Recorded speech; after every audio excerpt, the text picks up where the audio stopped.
आज की कहानी एक किसान लड़के की है जिसे एक ऐसी लड़की से इश्क हो जाता है जिसके साथ एक रात बिताने के लिए लोग अपना सब कुछ लुटाने को तैयार रहते हैं और जो भी उसके साथ रात बिताता है वो खुद को बहुत ही खुशनसीब समझता है। फिर एक दिन वो किसान लड़का उस लड़की को अपने साथ घर ले आता है। इसके बाद दोनों मिलकर करते हैं ऐसे ऐसे कांड जो देखेंगे हम आज की इस कहानी में। सो हेलो दोस्तों, मेरा नाम है इशिता और कहानी की शुरुआत साल 1850 में कैलिफोर्निया के रॉकीज नाम के एक छोटे से शहर से शुरू होती है। यहाँ एंजल नाम की एक बेहद खूबसूरत लड़की रहती है, लेकिन वो एक ऐसी लड़की है जिसके साथ रात बिताने के लिए लोगों को लॉटरी के जरिए चुना जाता है। जिसका नंबर निकलता है वो खुद को बहुत खुशनसीब समझता है। अब यहाँ पर एंजल को देखते हैं जो मजबूर और लाचार नजर आती है। उसे अपने बचपन के दिन याद आते हैं जहाँ वो अपनी माँ नीना के साथ रहती थी और उस दिन वो बहुत खुश थी क्योंकि उसके पिता एलेक्स उससे पहली बार मिलने आने वाले थे। पर जब एलेक्स आता है तो वो अपनी बेटी से सही से बात भी नहीं करता और उसे कमरे से बाहर जाने को कहता है और नीना से कहता है, तुम मेरे घर में सिर्फ रहती हो लेकिन मैंने तुमसे शादी नहीं की और ना ही करूँगा। मैंने कहा था ये बच्चा मुझे नहीं चाहिए क्योंकि ये नाजायज बच्चा है। ये सुनकर नीना गुस्से में भड़क उठती है जिससे एलेक्स भी गुस्से में आकर उसे बहुत मारता है और फिर वहाँ से चला जाता है।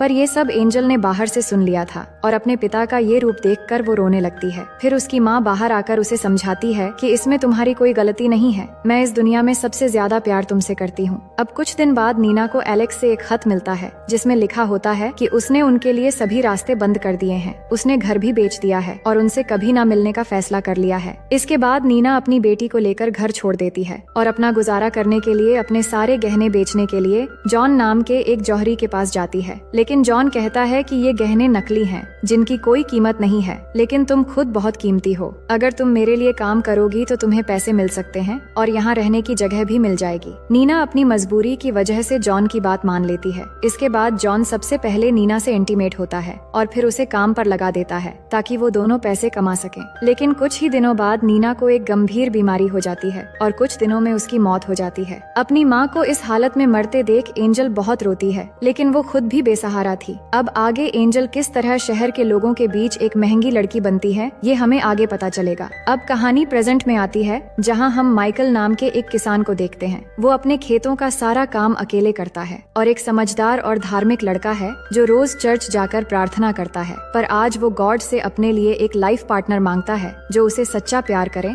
और हमेशा उसका साथ दे। उसी दिन शाम को जब माइकल अपना सामान बेचने के लिए शहर जाता है तो उसकी नजर एंजल पर पड़ती है जो घूमने के लिए बाहर निकली थी और पहली ही नजर में एंजल उसे बहुत अच्छी लगती है। माइकल अपने दोस्त से एंजल के बारे में पूछता है तो वो बताता है कि एंजल इस शहर के एक पैलेस में रहती है और वो यहाँ की सबसे खूबसूरत और महंगी लड़की है जिसके साथ रात बिताने के लिए लोगों की लाइन लगी रहती है। ये सुनकर माइकल को अजीब लगता है, लेकिन वो सोचता है कि चाहे उसका बैकग्राउंड कुछ भी हो, एक बार उससे जरूर मिलना होगा। अब शाम को जब एंजल की एक शिफ्ट खत्म होती है तो वहाँ की बॉस डचेस का एक बॉडीगार्ड आता है जो हर शिफ्ट के बाद कमाई लेने आता है, लेकिन उसे कमाई कम लगती है। इसलिए वो एंजल से बदतमीजी से पूछता है, तुमने और सोना कहाँ छुपाया है? एंजल भी गुस्से में आकर उसे गालियाँ देती है, जिसके बाद वो उसे पीटना शुरू कर देता है और उसे बाथटब में डुबोने लगता है। तभी डचेस वहाँ आकर उसे रोकती है और बॉडीगार्ड से कहती है, अगर एंजल को एक खरोंच भी आई तो नीचे खड़े लोग तुम्हें नहीं छोड़ेंगे। अब गुस्सा छोड़ो और जल्दी उसे दूसरे शिफ्ट के लिए तैयार करो। थोड़ी देर बाद एंजल फिर से अपने काम के लिए तैयार होती है और इस बार माइकल उससे मिलने आता है। एंजल उससे पूछती है, मैं तुम्हें कैसे खुश कर सकती हूँ? तो वो कहता है, मैं तुमसे सिर्फ बात करने आया हूँ, मैं दूसरों की तरह नहीं बल्कि एक किसान हूँ और अपने फार्म पर काम करता हूँ। फिर वो एंजल को शादी का प्रपोजल करता है, लेकिन एंजल ये सुनकर हंस पड़ती है और कहती है, ये इस हफ्ते का 5वां प्रपोजल है। मेरे पास ऐसे कई लोग आते हैं जो मीठी मीठी बातें करते हैं। अब माइकल का समय खत्म हो जाता है और एंजल उसे रूम से बाहर निकाल देती है, लेकिन अगले दिन माइकल 2 गुना पैसे देकर एंजल से फिर मिलने आता है। वो एंजल से कहता है, मुझे पहली नजर में ही तुमसे प्यार हो गया था और मैं चाहता हूँ कि तुम मेरे साथ चलो, हम शादी करके हमेशा साथ रहेंगे। एंजल उसकी बातों को सीरियसली नहीं लेती है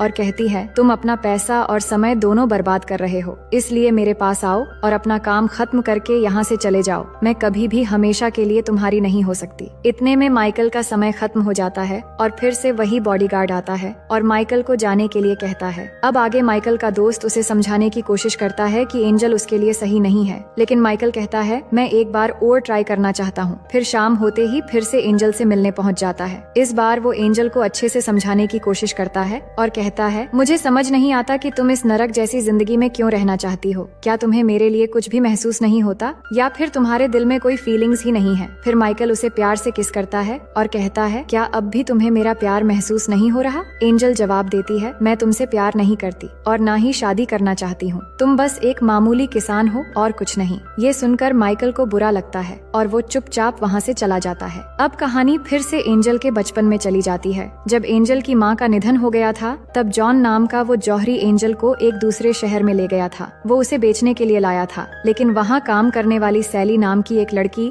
जॉन से रिक्वेस्ट करती है कि इस लड़की को कहीं और ले जाओ, ये जगह उसके लिए सही नहीं है। लेकिन जॉन नहीं मानता और एंजल को बॉस के कमरे में ले जाता है। थोड़ी देर बाद यहाँ का बॉस ड्यूक आता है। फिर जॉन कहता है, इस लड़की को ले लो और मुझे मेरा पैसा दे दो। लेकिन ड्यूक के इशारे पर उसके आदमी जॉन को मार देता है। ये देखकर एंजल डर जाती है, लेकिन ड्यूक कहता है, अब से तुम मेरे लिए काम करोगी। और इस तरह वो एंजल को डरा धमका कर वहाँ रख लेता है। कुछ सालों में जब एंजल बड़ी हो जाती है तो ड्यूक उसे इस काम में लगा देता है। एंजल के दिल से अब डर नाम की चीज खत्म हो चुकी थी और उसे विश्वास हो गया था कि दुनिया के सारे मर्द एक जैसे होते हैं। लेकिन फिर भी वो मजबूर थी। अब एक दिन वहाँ पर एलेक्स आता है, पर वो नहीं जानता था एंजल उसकी बेटी है। फिर जब एंजल को लेकर कमरे में जाता है तो वो उसे अपनी सच्चाई बताती है, जिससे एलेक्स को एहसास होता है कि उसी की वजह से उसकी बेटी की जिंदगी बर्बाद हो गई है। इसलिए वो खुद को दोषी मानते हुए आत्महत्या कर लेता है। इसी बीच सैली एंजल को कुछ पैसे देकर वहाँ से भागने में मदद करती है। जब ड्यूक को ये पता चलता है तो वो गुस्से में सैली की हत्या करवा देता है। एंजल को एक शिप पर बैठते हुए दिखाया जाता है, जिससे वो शहर से दूर जा रही होती है। शिप में कुछ और लड़कियां भी होती हैं जो उससे बातें करती हैं। लेकिन जब एंजल दूसरी शहर रॉकीज में पहुंचती है तो वो लड़कियां उसे पीट कर बेहोश कर देती हैं और उसके पैसे चुरा लेती हैं। इसके बाद डचेस नाम की एक औरत ने उसे बचाया और अपने पैलेस में लाकर उसे धंधे पर लगा दिया था। अब कहानी प्रेजेंट में आती है, जहाँ एंजल की तबीयत खराब हो जाती है। उसकी दोस्त के पूछने पर वो जवाब देती है कि वो माइकल के बारे में सोचते सोचते कमजोर हो गई है। अब उसने तय कर लिया है कि वो ये काम छोड़ देगी। उसने अपने सारे पैसे डचेस के पास सेफ रखे हुए थे, इसलिए वो डचेस से अपने पैसे मांगने जाती है। लेकिन डचेस कहती है, यहाँ से जाने के बाद तुम क्या करोगी? मैं तुम्हें यहाँ अच्छा खाना, कपड़े और रहने की जगह देती हूँ, बाहर तुम्हें क्या मिलेगा? लेकिन एंजल ने अपना मन बना लिया था। वो कहती है, मेरे पैसे मुझे दे दो। इस पर डचेस गुस्से में आ जाती है और कहती है, मैं तुम्हें कुछ भी नहीं दूंगी। एंजल को भी गुस्सा आ जाता है और वो डचेस पर चिल्लाने लगती है। इसके बाद डचेस अपने आदमी को बुलाती है और कहती है, एंजल को सबक सिखाओ। जिसके बाद वो आदमी एंजल को ले जाकर बहुत मारता है। उसी रात माइकल को सपना आता है कि एंजल के साथ कुछ बुरा हो रहा है। अगली सुबह वो पैलेस पहुंच जाता है और देखता है कि एंजल की हालत बहुत खराब है। उसे बहुत गुस्सा आता है और वो डचेस से कहता है, अब मैं इसे यहाँ से लेकर जा रहा हूँ। लेकिन डचेस कहती है, एंजल पर मेरा कर्ज है और कर्ज चुकाए बिना वो कहीं नहीं जा सकती। जो सुनकर माइकल डचेस को एंजल के कर्ज से 3 गुना ज्यादा पैसे दे देता है। फिर वो एंजल को अपनी माँ की अंगूठी देकर कहता है, क्या तुम मुझसे शादी करोगी? जिस पर एंजल हाँ कहती है। इसके बाद माइकल एंजल को अपने फार्म पर ले जाता है। मार की वजह से उसकी हालत बहुत खराब थी। वो माइकल से कहती है, तुमने डचेस को बहुत सारे पैसे दे दिए। माइकल कहता है, उसकी परवाह मत करो, मुझे बस तुम्हें उस जगह से बचाना था। लेकिन एंजल वो अंगूठी वापस कर देती है और कहती है, मैं ठीक होने के बाद तुम्हारे सारे कर्ज चुका दूंगी और फिर यहाँ से चली जाऊंगी, पर मैं शादी करके किसी की गुलाम नहीं बनूंगी। माइकल ये सुनकर हंसता है और कहता है, शादी करना कोई गुलामी नहीं है। फिर वो उसे पहनने के लिए कुछ कपड़े देता है, जिस पर एंजल पूछती है, क्या ये तुम्हारी वाइफ के हैं? माइकल कहता है, ये मेरी बहन के थे, पर 1 साल पहले उसकी मौत हो गई। अब उसका पति पॉल और मैं यहाँ रहते हैं, लेकिन इस समय पॉल दूसरे शहर में है। इसके बाद एंजल उठने की कोशिश करती है, पर उसकी हालत खराब होने की वजह से वो गिर जाती है। फिर माइकल उसका ख्याल रखने लगता है और इस तरह 3 हफ्ते गुजर जाते हैं, जहाँ एंजल अब ठीक हो चुकी थी। अब रात के समय जब माइकल उसे देखने आता है तो एंजल उसे अपने पास बुलाती है और कहती है, अब तुम्हारा कर्ज चुकाने का वक्त आ गया है, और माइकल को इंटीमेट होने के लिए कहती है। पर वो मना कर देता है और कहता है, मैंने तुम्हें इसलिए नहीं बचाया था। मैं चाहता हूँ कि मेरे दिल में तुम्हारे लिए जो एहसास है वो तुम्हारे दिल में भी हो, और जब तक ऐसा नहीं होता तब तक मैं तुम्हारे करीब नहीं आऊंगा। दोनों और भी बातें करते हैं। एंजल कहती है, जब मैं छोटी थी तब मेरी माँ गॉड से बहुत प्रार्थना करती थी, लेकिन फिर भी उन्हें नरक जैसी जिंदगी मिली, इसलिए मुझे गॉड पर विश्वास नहीं है। अगली सुबह जब माइकल फार्म में काम कर रहा था तो एंजल जाकर उससे कहती है, मैं तुम्हारी बीवी वाला काम नहीं संभाल सकती, लेकिन जब तक यहाँ हूँ तुम्हारे साथ फार्म में काम कर सकती हूँ। जिस पर माइकल भी मान जाता है। इसके बाद वो उसे खेती की कई चीजें सिखाता है, जैसे कि अंडे लाना और मुर्गी पालना और मछली पकड़ने के साथ साथ कई काम भी सिखाता है। इन सब कामों में एंजल को भी मजा आने लगता है। फिर एक रात माइकल उसे जगाकर कहता है, चलो हमें कहीं जाना है। एंजल कहती है, थोड़ी देर बाद सुबह होने वाली है, अब रात को कहाँ ले जाओगे? जिसके बाद माइकल उसे एक पहाड़ी पर ले जाता है और वहाँ से खूबसूरत सनराइज दिखाता है और कहता है, मैं तुम्हें ऐसे ऐसी ही जिंदगी देना चाहता हूँ जिसमें बहुत सारे रंग होंगे, ठीक इसी सनराइज की तरह। एंजल कहती है, अगर तुम मेरी जिंदगी का आधा सच भी जान लोगे तो मुझसे नफरत करने लगोगे। इस पर माइकल कहता है, वो जिंदगी तुमने नहीं चुनी थी, लेकिन अब तुम अपनी मनचाही जिंदगी चुन सकती हो। पर एंजल कहती है, मुझे पता भी नहीं कि मैं यहाँ पर क्यों हूँ। तुम मुझे अपनी बीवी तो मानते हो पर मेरे करीब नहीं आते। माइकल बताता है, मैं बस इंतजार कर रहा था तुम्हारे दिल में वो एहसास होने का। जिसके बाद दोनों किस करने लगते हैं, फिर दोनों घर चले आते हैं। घर आकर माइकल पहली बार एंजल के साथ इंटीमेट हो जाता है और दोनों इस पल को बहुत एंजॉय करते हैं। अब अगले दिन फार्म में पॉल आता है और माइकल से मिलता है। पॉल अपने काम के लिए दूसरे शहर गया था और वो बहुत दिनों बाद लौटा है। दोनों एक दूसरे का हालचाल पूछते हैं और माइकल कहता है कि मैंने शादी कर ली है। इसके बाद वो जब पॉल को एंजल से मिलवाने ले जाता है तो पॉल उसे देखकर पहचान लेता है, पर इस वक्त वो कुछ भी नहीं कहता। फिर माइकल के जाने के बाद वो एंजल से बात करता है और कहता है, मैं अच्छे से जानता हूँ कि तुम कौन हो और किस तरह का काम करती हो। माइकल बहुत ही अच्छा लड़का है, उसे एक अच्छी बीवी मिलनी चाहिए, ना कि तुम जैसी। एंजल कहती है, वो खुद मेरे पास आया था और सब जानने के बाद ही उसने मुझे अपनाया और ये बात तुम्हें भी एक्सेप्ट कर लेनी चाहिए। लेकिन पॉल नहीं मानता और यहाँ से माइकल के पास जाता है और एंजल के बारे में बताने लगता है कि वो एक घटिया लड़की है और उसके बारे में उल्टा सीधा बोलने लगता है। तो माइकल उसे एक पंच मार देता है और कहता है, अगर तुम मुझे भाई जैसा मानते हो तो एंजल को भी एक बहन जैसी माननी पड़ेगी। फिर उसे सॉरी भी कहता है और समझाता है, तुम चाहो तो शहर जाकर एक नया बिजनेस शुरू कर सकते हो और पहले की तरह अच्छे से जी सकते हो। नेक्स्ट सीन में एंजल और माइकल को एक साथ देखते हैं। माइकल कहता है, अगले दिन पॉल शहर जा रहा है और उनके बीच जो हुआ वो भी बताता है। फिर एंजल के पास आकर कहता है, मुझे तुम्हारे साथ पूरी जिंदगी बितानी है। मैं चाहता हूँ कि हमारे बच्चे हो और हम पूरी जिंदगी खुश रहे। पर एंजल माँ नहीं बन सकती थी और ये बात अब तक माइकल को नहीं पता थी। अब यहाँ पर हमें एंजल का पास्ट दिखाया जाता है कि वो एक बार प्रेग्नेंट हो गई थी और ऐसा फिर से न हो, इसलिए ड्यूक ने एक डॉक्टर को बुलाया और जबरदस्ती एंजल को पकड़कर उसका अबॉर्शन करवा दिया ताकि वो कभी भी माँ न बन पाए। अब दूसरे दिन से एंजल फार्म के सारे कामों को अच्छे से करने लगती है और उसने फिशिंग करना भी सीख लिया था क्योंकि वो कहीं न कहीं माइकल के प्यार को समझने लगी थी। पर अभी भी वो खुद को दोषी मान रही थी क्योंकि उसके अतीत की कड़वी सच्चाइयों के बारे में माइकल को कुछ नहीं पता था, इसलिए वो खुद को माइकल के काबिल नहीं मान पा रही थी। फिर वो दोनों एक रास्ते से गुजरते समय कुछ लोगों को देखते हैं। वो एक फैमिली थी और उनकी माँ एलिजाबेथ प्रेग्नेंट थी। उनका अपना घर नहीं था और वो किसी दूसरी जगह रहने के लिए जा रहे थे। तो माइकल और एंजल उनका ख्याल रखने के लिए उन्हें घर ले आते हैं और उन्हें खाना देते हैं। वो उनकी बहुत शुक्रगुजारी होते हैं और उनकी मरियम नाम की एक बड़ी बेटी भी थी जो एंजल से पूछती है, तुम और माइकल कैसे मिले थे? तो वो उसे बता देती है कि वो पहले क्या थी और किस तरह वो मिले थे और इसी बीच दोनों अच्छे फ्रेंड्स बन जाते हैं। अब ऐसे ही समय गुजरने लगती हैं और एलिजाबेथ एक बेटे को जन्म देती है जिससे सभी बहुत खुश होते हैं। माइकल और मरियम दोनों मिलकर उस बच्चे का ख्याल रख रहे थे जो देखकर एंजल को लगता है कि मरियम और माइकल की जोड़ी बहुत ही अच्छी रहेगी। फिर रात को मरियम के पिता सबको बताते हैं कि उन्होंने पॉल से कुछ जमीन खरीद ली है और अब वो सब मिलकर यही रहेंगे। अगले दिन जब माइकल और एंजल खेत में होते हैं तो एंजल कहती है, मरियम बहुत ही प्यारी लड़की है और तुम दोनों की जोड़ी बहुत अच्छी लगेगी। इस पर माइकल कहता है, मैं सिर्फ तुमसे प्यार करता हूँ और हमारे बीच कोई भी नहीं आ सकता। इसके बाद एंजल उसे वो सच बता देती है कि ड्यूक ने एक डॉक्टर से जबरदस्ती उसका ऑपरेशन करवाया था जिससे वो अब कभी भी माँ नहीं बन सकती। मगर माइकल कहता है, तुम जैसी भी थी इससे फर्क नहीं पड़ता, मैं तुमसे बहुत प्यार करता हूँ और ये कभी भी नहीं बदलेगा और हमें कभी भी उम्मीद नहीं छोड़नी चाहिए क्योंकि कभी भी कुछ भी हो सकता है। पर एंजल ने ये मान लिया था कि ऐसा कुछ भी नहीं होगा, ना वो कभी माँ बन सकती है